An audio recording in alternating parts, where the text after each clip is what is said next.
एक आदमी जिसका नाम लूशन था, वो और उसके साथी निकलते हैं एक सफर पे to explore the world on a big ship.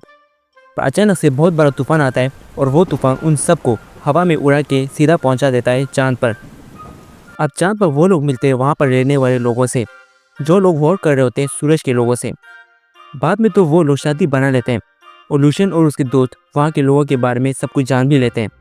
और चांद छोड़ने के बाद वो लोग और क्रेजी एडवेंचर्स पे जाते हैं, जैसे कि islands in the sky, seas full of monsters, और फेमस लोग जैसे कि होमर और सोक्रेटिस से भी मिलते हैं।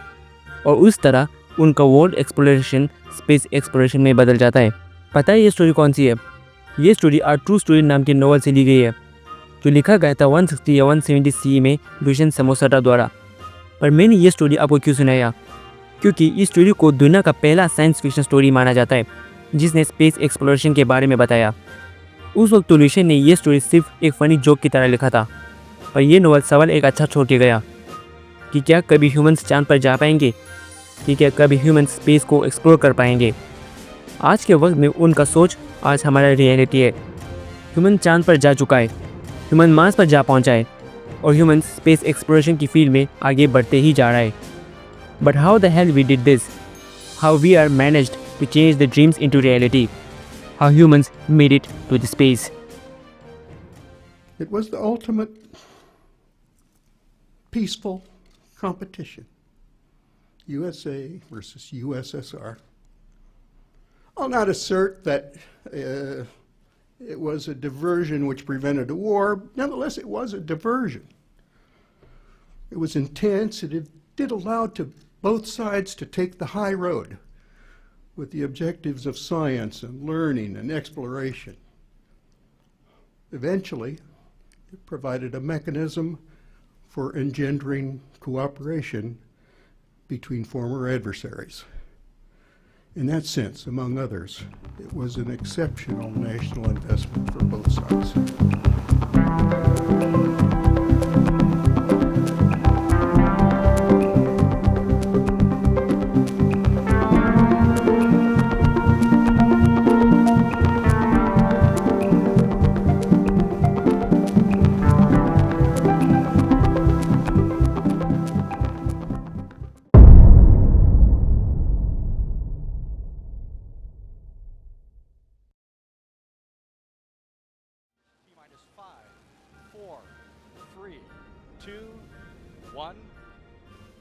ह्यूमंस के स्पेस एक्सप्लोरेशन में रॉकेट्स बहुत बार रोल निभाते आ रहे हैं और आगे भी निभाएंगे।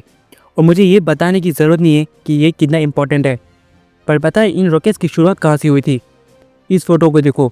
ये फोटो है 10th या 13th सेंचुरी चाइना का, जिसमें आप देख सकते हो कि एक चाइनीज़ आदमी एक रॉकेट में आग लगा रहा है। पता है ये क्या है? यह है एरो ऑफ फ्लाइंग फायर, जिसे दुनिया का सबसे पहला रॉकेट माना जाता है। और ये पहली बार बेटा रुकाइशिंग में यूज़ हुआ था। और पता है ये वर्क कैसे करते थे? बेसिकली इसमें न्यूटन का थर्ड लॉ इस्तेमाल होता था।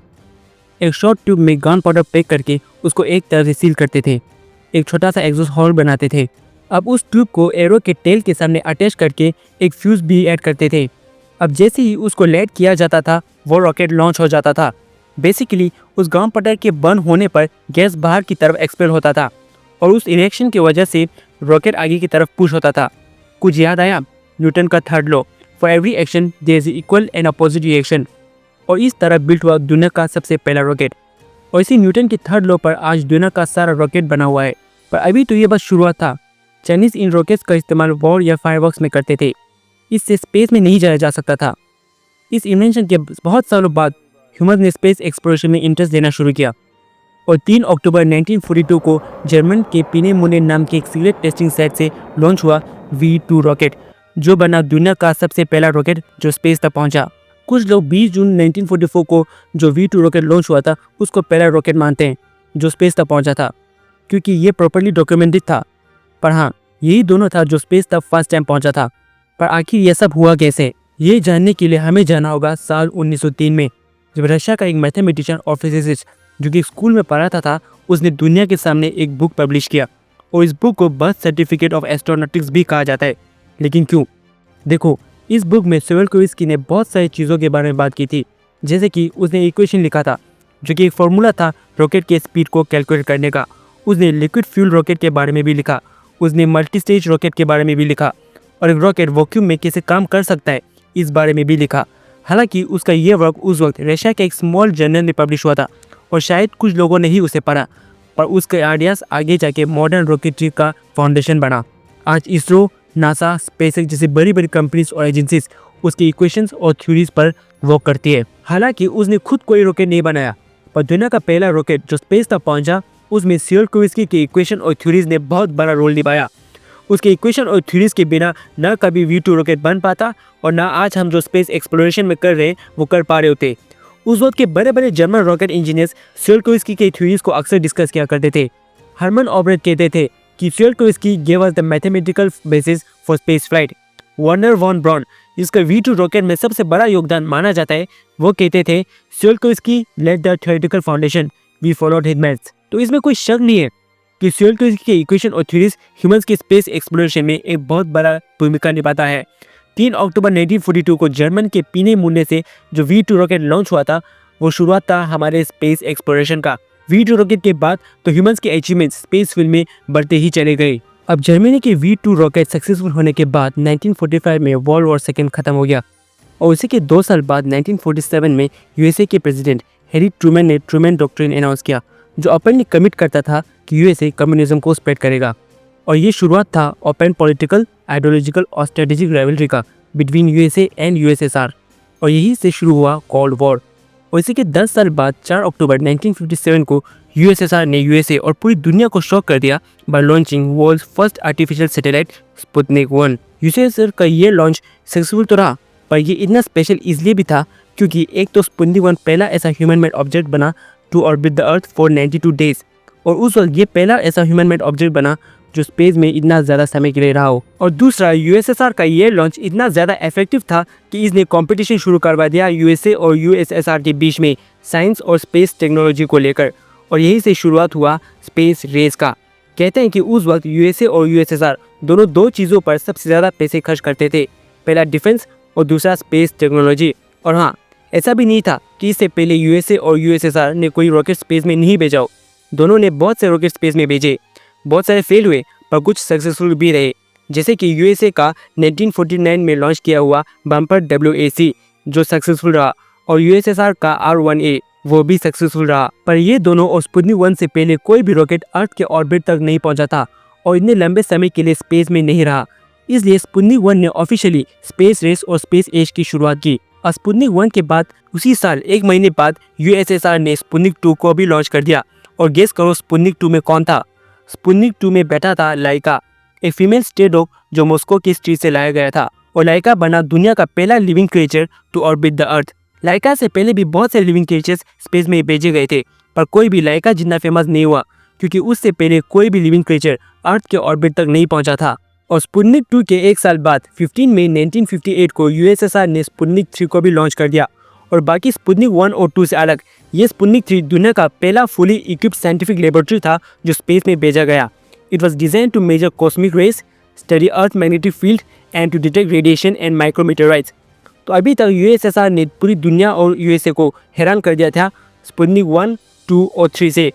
पर स्पुतनिक 3 से पहले तक USA ने ऐसा सच रॉकेट लॉन्च नहीं किया था जो एक मेजर सक्सेस में गिना जाए।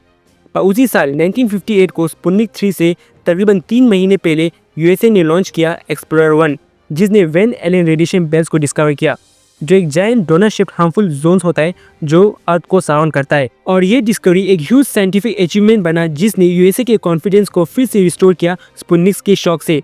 और उसी साल USA ने फॉर्म किया नासा को।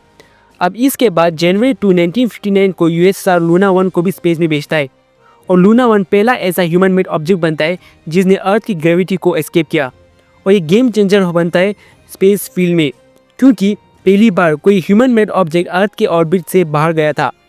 अब लूना 1 के बाद USSR उसी साल लूना 2 को भी लॉन्च करता है और लूना 2 बनता है दुनिया का सबसे पहला ऐसा ह्यूमन मेड ऑब्जेक्ट जो दूसरी दुनिया तक पहुंचा, यानी कि लूना 2 पहला ऐसा ह्यूमन मेड ऑब्जेक्ट बना जो मून तक पहुंचा। हाँ, क्रैश हो गया था पर पहुंच गया। और उसी के 1 साल बाद 1960 में USSR स्पुतनिक 5 को लॉन्च करता है, जिसने 2 डॉग्स बेल्का और स्टेल्का को स्पेस में भेजा और सेफली वापस भी ले आया, जबकि लाइका ने स्पेस में ही दम तोड़ दिया था। अब 1959 से 1960 के बीच USA ने कोई बड़ी अचीवमेंट स्पेस फील्ड में हासिल नहीं किया। यूएसए ने एक्सप्लोरर 6 नाम के एक स्पेसक्राफ्ट स्पेस में भेजा, जिसने ऑर्बिट से अर्थ के कुछ क्लियर इमेजेस हमें भेजे। और ये पहली बार नहीं था कि अर्थ के इमेजेस हमारे पास स्पेस से भेजे गए हों। ये काम पहले V2 रॉकेट कर चुका था। अब अप्रैल 12, 1961 को यूएसएसआर पूरी दुनिया को फिर से शॉक कर देता है बाय लॉन्चिंग वोस्टोक 1, जिसने एस्ट्रोनॉट यूरी गैगरिन को सक्सेसफुली स्पेस में भेजा। और यूरी गैगरिन बना दुनिया का पहला इंसान to travel into outer space and orbit the earth. अब उसी साल वोस्टोक 1 के 23 दिन बाद यूएसए ने भी एलन शेफर्ड को स्पेस में भेजा इन मर्क्यूरी रेडस्टोन 3 ऑन 5 मई 1961। मतलब यूएसए सिर्फ 23 दिन से चूक गया था ये अचीवमेंट अपने नाम करने से। अब उसी साल उसी महीने के 25 तारीख को यूएसए का प्रेसिडेंट जॉन एफ कैनेडी कुछ ऐसा अनाउंस करता है जो यूएसएसआर और पूरी दुनिया को सोच में डाल देता है कि क्या कभी यूएसए ऐसा कर पाएगा। उस दिन यूएसए अनाउंस करता है the goal of landing a man on the moon and returning him safely to the earth before the end of the decade. अब जॉन एफ कैनेडी ने ये अनाउंस किया ही था कि 20 फरवरी 1962 को यूएसए ने जॉन ग्लेन को अर्थ के ऑर्बिट में भेजा और जॉन ग्लेन बना अमेरिका का पहला astronaut to orbit the earth. तो अब तक यूएसए और यूएसएसआर दोनों पूरे शिद्दत से इस रेस में लगा था, पर कहीं ना कहीं यूएसएसआर इस रेस में थोड़ा सा आगे चल रहा था। 16 जून 1963 को यूएसएसआर ने वोस्टोक 6 को स्पेस में भेजा, जिसमें बेटा था वेलेंटिना तेरेस्कोवा, जो बना दुनिया का पहला वुमेन जो स्पेस में गया। और नेले पे देला मारने के लिए 18 मार्च 1965 को वोस्टोक 2 में एलेक्सी लियोनोव को स्पेस में भेजा गया और एलेक्सी ने किया दुनिया का पहला ह्यूमन स्पेस वॉक। और उसी के 2 महीने और 2 हफ्ते बाद यूएसए के एड वाइट ने भी परफॉर्म किया फर्स्ट यूएस स्पेस वॉक को। तो अभी तक यूएसए हर चीज़ में ज़्यादातर यूएसएसआर के पीछे ही चल रहा था। पर 24 दिसंबर 1968 को यूएसए ने लॉन्च किया अपोलो 8, जो बना दुनिया का पहला crewed spacecraft to orbit the moon, जिसने कैप्चर किया था फेमस अर्थ राइज फोटोग्राफ को। और उसी के एक साल बाद 20 जुलाई 1969 को यूएसए ने यूएसएसआर और पूरी दुनिया को शॉक कर दिया बाय लॉन्चिंग अपोलो 11, जिसमें बेटा था नील आर्मस्ट्रॉन्ग और बज एल्ड्रिन, जो बने दुनिया के पहले ऐसे इंसान जो चांद पर गए। और नील आर्मस्ट्रॉन्ग बना दुनिया का पहला इंसान जिसने चांद पर पहला कदम रखा। और इसके 4 दिन बाद 24 जुलाई 1969 को नील आर्मस्ट्रॉन्ग और बज एल्ड्रिन वापस धरती पर सेफली पहुंच भी गए। कुछ लोग इस मून लैंडिंग को नकारते भी हैं कि ऐसा कुछ नहीं हुआ था। यूएस के प्रेसिडेंट जॉन एफ कैनेडी ने पहले ही प्रॉमिस कर दिया था और यूएसए इस स्पेस रेस में यूएसएसआर से पीछे भी चल रहा था, इसलिए इस फेक मून लैंडिंग को बनाया गया। पर अभी हम इस बारे में बात नहीं करेंगे। हम जो लिखा है और जो रिकॉर्ड्स में है उसी को सच मानकर चलेंगे। यूएसए का मून लैंडिंग अचीवमेंट आज तक का सबसे बड़ा अचीवमेंट माना जाता है स्पेस एक्सप्लोरेशन में। जो कहानियाँ पहले हम साइंस फिक्शन या मैथोलॉजीज में पढ़ा करते थे, वो कहानियाँ 20 जुलाई 1969 को सच में बदल गया। यूएसए का ये एक बड़ा अचीवमेंट यूएसएसआर के बाकी सारे अचीवमेंट्स को ओवरशैडो कर दिया था। अब अपोलो 11 के बाद यूएसए ने तकरीबन 12 लोगों को सक्सेसफुली चांद पर भेजा इसी अपोलो प्रोग्राम के अंडर बिटवीन 1969 टू 1972। अब 1971 में यूएसएसआर ने सिल्यूट 1 को लॉन्च किया, जो कि पहला क्रूड स्पेसक्राफ्ट था। और इसके अगले 15 साल तक 1971 से 1986 के बीच बहुत से सिल्यूट प्रोग्राम्स हुए, लेकिन 1975 में वो हुआ जिसका शायद किसी को अंदाजा नहीं था। 15 जुलाई 1975 को यूएसए और यूएसएसआर दोनों ने एक जॉइंट स्पेस मिशन लॉन्च किया, Apollo Soyuz test project ASTP, जिसमें सोवियत साइड से लॉन्च किया सोयूज 19 को, जिसमें 2 कॉस्मोनॉट्स बैठे थे। और उसके कुछ घंटे बाद यूएस ने लॉन्च किया Apollo command service module CSM, जिसमें 3 एस्ट्रोनॉट्स बैठे थे। अब उसी के 2 दिन बाद 17 जुलाई 1975 को दोनों स्पेसक्राफ्ट डक्ट हो जाता है एक दूसरे के साथ अर्थ के ऑर्बिट में, और ये पहला डकिंग था बिटवीन 2 डिफरेंट नेशंस। अब दोनों रॉकेट्स डक्ट होने के बाद दोनों साइड की क्रूज ने सीरीज ऑफ ज्वाइंट और इंडिविजुअल एक्सपीरियंस किया, एक दूसरे के साथ मील्स शेयर किया और एक दूसरे के स्पेसक्राफ्ट का टूर भी किया। और इसके कुछ दिनों बाद 21 जुलाई 1975 को सोयूज अर्थ पर वापस आ गया और 24 जुलाई 1975 को अपोलो पैसिफिक ओशन में स्प्लैश डाउन हो गया और इस तरह ये मिशन एंड हो गया। अब इस अपोलो सोयूज मिशन के बाद स्पेस रेस का इंटेंसिटी कम होना शुरू हो गया। यूएस ने स्पेस शटल टेक्नोलॉजी पर ज़्यादा फोकस करना शुरू कर दिया और यूएसएसआर ने स्पेस स्टेशन डोमिनेंस पर ज़्यादा फोकस किया। 1981 में यूएसए ने पहला स्पेस शटल फ्लाइट लॉन्च किया, जो कि पहला रीयूजेबल स्पेसक्राफ्ट था इन हिस्ट्री। 1986 में यूएसएसआर ने मीर स्पेस स्टेशन को लॉन्च किया, जो बना लार्जेस्ट और सबसे एडवांस ह्यूमन स्पेस हैबिटेट। जहां एस्ट्रोनॉट्स पहले कुछ महीने ही स्पेस में रहा करते थे, वहीं पर एस्ट्रोनॉट्स पूरे साल स्पेस में रहना शुरू कर दिया। और 1990 में यूएसए ने हबल स्पेस टेलीस्कोप को स्पेस में भेजा, जिसने सबसे ज़्यादा डिटेल्ड यूनिवर्स की इमेजेस हमें भेजे। और ये टेलीस्कोप आज भी स्पेस में एक्टिव है। और उसी के एक साल बाद 1991 में यूएसएसआर डिसइंटीग्रेट हो गया और ऑफिशियली स्पेस रेस एंड हो गया। यूएसएसआर के डिसइंटीग्रेट होने से पहले ह्यूमंस ने सिर्फ चांद तक अपने रॉकेट्स नहीं भेजे। चांद के अलावा वेनस और मार्स पे भी ह्यूमंस ने सक्सेसफुली रॉकेट्स को लैंड करवाया है। जैसे कि 15 दिसंबर 1970 को यूएसएसआर ने वेनेरा 7 को वेनस पर लैंड करवाया। ये भी एक बहुत बड़ा अचीवमेंट था, क्योंकि पहली बार चांद से अलग किसी और प्लेनेट पर ह्यूमंस ने अपने ऑब्जेक्ट्स भेजे। और वेनेरा 7 के बाद कई सारे वेनेरा रॉकेट्स को भी यूएसएसआर ने सक्सेसफुली लैंड करवाया। अब वेनस के बाद 1971 में यूएसएसआर ने मार्स 3 को मार्स पर सॉफ्ट लैंडिंग करवाया, पर उसके वहां पर लैंड होने के 14 से 20 सेकंड बाद मार्स 3 काम करना बंद कर दिया, इसलिए उसने अपने सर्विस ऑपरेशन को कंप्लीट नहीं किया। इसलिए 1976 में यूएसए के वाइकिंग 1 को पहला सक्सेसफुल मार्स लैंडिंग कहा जाता है, जो हुआ था 20 जुलाई 1976 को। उसके बाद 3 सितंबर 1976 को वाइकिंग 2 भी सक्सेसफुली लैंड किया मार्स पर। 1957 से लेकर 1991 तक स्पेस फील्ड में हमें सबसे ज़्यादा मेजर सक्सेसेस देखने को मिलते हैं, इसलिए उन 34 सालों को स्पेस एज भी कहा जाता है। और शायद ये सब एक तरह से देखें तो यूएसए और यूएसएसआर के बीच के राइवलरी की वजह से ही हुआ था। अब यूएसएसआर की डिसइंटीग्रेट होने के बाद स्पेस रेस ज़रूर एंड हो गया था, लेकिन ह्यूमंस का स्पेस में रुचि कम नहीं हुआ। 1991 के बाद साल 2000 में आईएसएस यानी कि इंटरनेशनल स्पेस स्टेशन, जो कि एक बड़ा स्पेस लेबोरेटरी था, उसको अर्थ के ऑर्बिट में भेजा। इसको आज तक का सबसे बड़ा ह्यूमन मेड स्ट्रक्चर भी माना जाता है जो स्पेस में है। इस स्पेस लेबोरेटरी को यूएसए के नासा, रशिया के Roscosmos, European space agencies, Japan की जाशा और कनाडा के सीएसए ने मिलकर बनाया था। आईएसएस एक बड़ा एग्जाम्पल है साइंस और टेक्नोलॉजी में इंटरनेशनल कोऑपरेशन का। अब इसके बाद 22 अक्टूबर 2008 को भारत के इसरो ने इंडियाज़ फर्स्ट लूनर मिशन को लॉन्च किया, चंद्रयान 1। इसको डिज़ाइन किया गया था मून को स्टडी करने के लिए। चंद्रयान 1 के कई सारे काम थे, जैसे कि मून का एक 3D मैप क्रिएट करना, सरफेस मिनरल्स और रॉक्स को स्टडी करना, लूनर सॉइल के केमिकल कॉम्पोजिशंस को स्टडी करना। पर इन सब के अलावा चंद्रयान 1 के नाम पर एक मेजर सक्सेस भी है। चंद्रयान 1 ने मून के सरफेस पर वाटर मॉलिक्यूल्स को डिटेक्ट किया था, और ये एक हिस्टोरिक डिस्कवरी था। इससे पहले मून को टोटली ड्राई माना जाता था, पर इस डिस्कवरी के बाद सब कुछ बदल गया। अब चंद्रयान 1 के बाद 6 अगस्त 2012 को नासा ने क्यूरियोसिटी, जो कि एक रोबोटिक रोवर था, उसको मार्स पर भेजा। और पता है इस रोवर का काम क्या था? इसका पर्पस था ये फाइंड आउट करना कि क्या कभी मार्स ऐसे कंडीशन में था कि वो लाइफ को सपोर्ट कर सके। और आपको जानकर हैरानी होगा कि क्यूरियोसिटी को ऐसे स्ट्रॉन्ग एविडेंस मिले जो बताता था कि मार्स एक टाइम पर हैबिटेबल था। मार्स के सॉइल दिखाता था कि कभी ना कभी मार्स पर पानी फ्लो करता होगा लेक्स और रिवर्स के रूप में। मार्स के सॉइल से ऑर्गेनिक मॉलिक्यूल्स को भी डिटेक्ट किया। वहाँ के एटमॉस्फेयर में से मीथेन वेरिएशंस भी मिले, और ये सब प्रूव करता था कि मार्स एक टाइम पर अर्थ की तरह ही दिखता होगा। और क्यूरियोसिटी की इस लैंडिंग का एक खास बात ये भी था कि ये लैंडिंग एक ब्रांड न्यू लैंडिंग सिस्टम की मदद से किया गया था, जिसका नाम था स्काई क्रेन टेक्निक। इसके बारे में कभी किसी और वीडियो में बात करेंगे।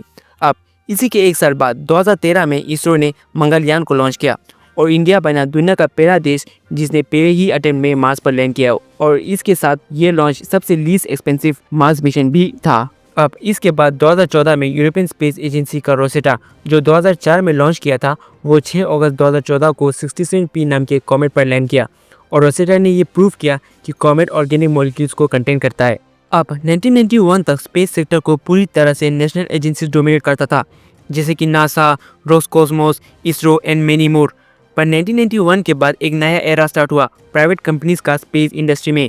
कोल्ड वॉर एंड होने के बाद गवर्नमेंट का बजट स्पेस सेक्टर में कम हो गया, और स्पेस इंडस्ट्री प्राइवेट कंपनीज के लिए खुल गया।